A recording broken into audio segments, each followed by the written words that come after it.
High, good morning, welcome back to my channel. সকাল সকাল উঠে আমাকে রেডি হয়ে নিতে হয়েছে বিকজ আমি বেরোচ্ছি একটা জায়গায়। সো চলো। আগের দিন রাতে বেশ ভালো বৃষ্টি হয়েছিল, রাস্তায় চারিদিকে অল্প অল্প গাড্ডাগুলোতে একটু জল জমে আছে।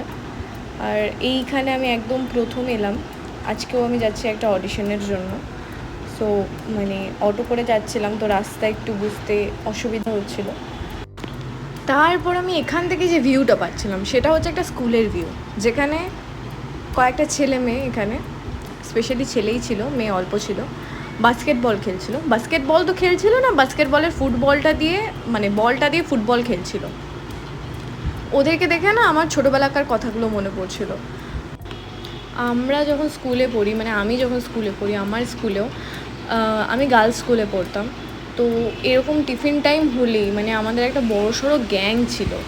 সবাই মাঠে গিয়ে হুড়োহুড়ি, বাপরে বাপ, এত দৌড়াদৌড়ি। এরা তো একটা জায়গায় স্টিল দাঁড়িয়ে দাঁড়িয়ে খেলছে, তবু আমরা তো জানো দৌড়াতে দৌড়াতে পাকিস্তান বাংলাদেশ সব কিছু ঘুরে তারপরে চলে আসতাম ক্লাসে টিফিন শেষ হলে। এত ছোটাছুটি করতাম, এত লেভেলের ছোটাছুটি করতাম। তারপরে এসেছি আমি টলিগঞ্জ মেট্রো স্টেশনে। এখানে আজকে আমি ট্রাই করেছিলাম স্যান্ডউইচ, বাট ভেজ স্যান্ডউইচ। এটা অন্য কারো স্যান্ডউইচ ছিল, বানাচ্ছিল, তো আমি একটু ভিডিও রেকর্ড করেছিলাম, আমার ভালো লাগছিলো। আর স্যান্ডউইচটা খুব টেস্টি ছিল খেতে, খুব। আমি মেনু দিয়ে দিয়েছি, দোকানের নাম দিয়ে দিয়েছি, তোমরা এখানে গিয়ে ট্রাই করতে পারো। এখানে স্যান্ডউইচটা ভীষণ ভালো ছিল খেতে। আর তারপর আমি মেট্রো করে পার্ক স্ট্রিট যাচ্ছিলাম। তো মেট্রোতে বেশি ভিড় ছিল না, মোটামুটি যেটুকুই ভিড় ছিল সেটুকু ভিড়েই মেট্রোর এসি মানুষগুলোকে ঠান্ডা করতে পারছিল না। মেট্রোর ভেতর এসি কোনো কাজই করছে না, ঠান্ডাই হচ্ছিল না। আর তারপরে তো বেশ মেট্রো থেকে তো আমার বেরোতেও ইচ্ছে করছিল না, এত ভেতরটাও ঠান্ডা ছিল, যেহেতু মাটির নিচে, বুঝতেই পারছো, কম্পারেটিভলি তো মাটির ওপরের থেকে তো ঠান্ডাই হবে।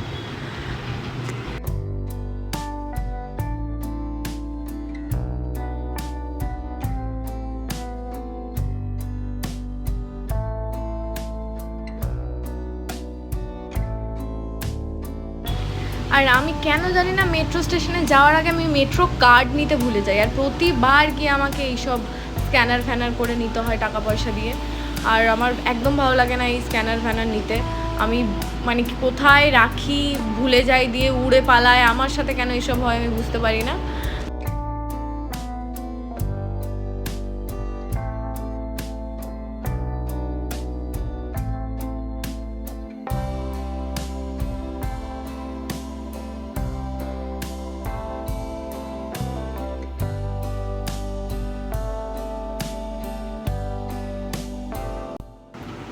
বাড়ি ফিরে দেখি এত ঝড় উঠেছে, এখানে সুপুরি গাছগুলো দেখে আমার এত হাসি পাচ্ছিল, মনে হচ্ছিলো এক্ষুনি ভেঙে যাবে। কারণ হাসি পাচ্ছিল না, সরি, এটা কেন বললাম, সুপুরি গাছগুলো একদম 45 ডিগ্রি বেঁকে যাচ্ছিলো। আর আমার ছোটোবেলা থেকে আমি জানি না কেন ঝড় উঠলে আমার এত কেন মজা হয়, যেন কারো বিয়ে লেগে গেছে, এত মজা কেন হয় আমার ঝড় উঠলে। আর ছোটোবেলাতে ঝড় উঠলে মানুষ ঘরে থাকে, আমি দৌড়ে দৌড়ে বাগানে গিয়ে আম, আমার মেন টার্গেট থাকতো কতগুলো আম পড়বে, আর লোকের থেকে আমি কত বেশি আম কোড়াতে পারবো, আমার বাকেটে যেন সব থেকে বেশি আম থাকে। তো ওই ঝড় উঠলে এখন আমার ওই ফিলিংসটাই ওঠে। আর এই পাশে আম গাছটা, আম তো পড়ছিলই, আমার সব থেকে কষ্টের ব্যাপার ছিল আমি আম কোড়াতে পারছিলাম না, এটাই জীবনের সবচেয়ে বড় কষ্ট ছিল। আর ঝড় উঠলে না, আমার জানি না কেন একটু ঝড় বৃষ্টি হলে মানুষের খিচুড়ি খেতে ইচ্ছা করে, আমার খেতে ইচ্ছা করে চিকেন। হ্যাঁ, আমার চিকেন কষা খেতে ইচ্ছে করে, লুচি খেতে ইচ্ছে করে, তো আমার ভীষণ লুচি খেতে ইচ্ছে করছিলো। তো এর মধ্যে তো বাইরে থেকে চিকেন আনা পসিবল ছিল না, তো আমি রান্না করছিলাম আলুর দম আর লুচি। তো আলু দমের জন্য আমার মোটামুটি সব কিছু কাটাকুটি করে নিচ্ছিলাম আমি। তো এখানে একটু পেঁয়াজ, টমেটো দুটো আমি একটু সেদ্ধ করে নিয়েছিলাম, কারণ না হলে একটু না ওই খুব ট্যাঙ্গি ফ্লেভারটা ভীষণ বেশি থাকে টমেটোর, একদম টক টক চাটনি চাটনি ব্যাপারটা আমার ভালো লাগে না। তো টমেটোটা আমি একটুখানি সেদ্ধ করে পেস্ট করে নিয়েছিলাম, একটু দুটো তিনটে শুকনো লঙ্কা দিয়ে। আর যেহেতু দই ছিল না আমার কাছে, তাই কারণে আমি খেজুর কেন বলছি, কাজু বাদাম দিয়েছিলাম, কাজু বাদাম পেস্ট করে দিয়েছিলাম, সেটা শেষে দিয়েছিলাম। তো এইখানটায় আমি শুকনো লঙ্কা, জিরে আর একটু ধনে, একটুখানি রসুন আর আদা, এই সব কটা জিনিস একসাথে পেস্ট করে নিয়েছিলাম। তারপর একটু কড়াইতে সর্ষের তেল দিয়ে তার মধ্যে গোটা গরম মশলা, একটুখানি জিরে, আর আমার এটা মানে কি বলবো, এটা আমি করি তেলের মধ্যে একটুখানি চিনি দিয়ে দিই। আর তারপরে যখন মানে সাথে সাথে অন্য কিছু দিলে হবে না, চিনিটা যখন ক্যারামেলাইজ হবে, আমি এখানে দেখো ওপরে ওপরে একটা বাবলের মতো হয়েছে একদম, যেটা ব্রাউন কালার হয়ে যাবে, তারপরে তখন এটার মধ্যে পেঁয়াজ দিয়ে দিতে হবে, তাহলে কালার ভালো আসে অ্যাকচুয়ালি। ওই যে চিনিটা যে ক্যারামেলাইজ হলো সেটাতে একটা মানে ন্যাচারাল একটা রেড কালার আসে, মানে এত বেশি লঙ্কার গুঁড়ো কিংবা কাশ্মীরি লঙ্কার গুঁড়ো ইউজ করতে হয় না।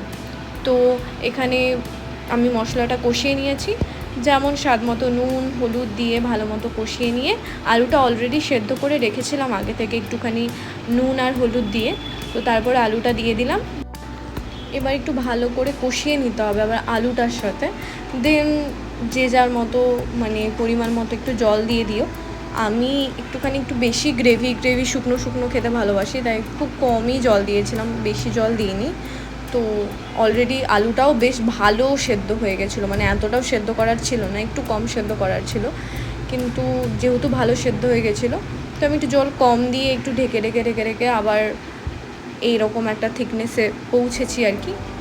এটা হয়ে গেছে, এটার মধ্যে আর কিছু মিক্স করবো না, লুচিও ভাজা হয়ে গেছে, এটা হচ্ছে আমার ডিনার। সো রেসিপি ভালো লাগলে বাড়িতে ট্রাই করতে পারো, আর সত্যি খেতে ভীষণ টেস্টি হয়েছিল, মানে আমার সব রান্নাই টেস্টি হয়, আমার good cook you know guys. যাই হোক, সো টাটা বাই বাই, দেখা হচ্ছে নেক্সট ব্লগে।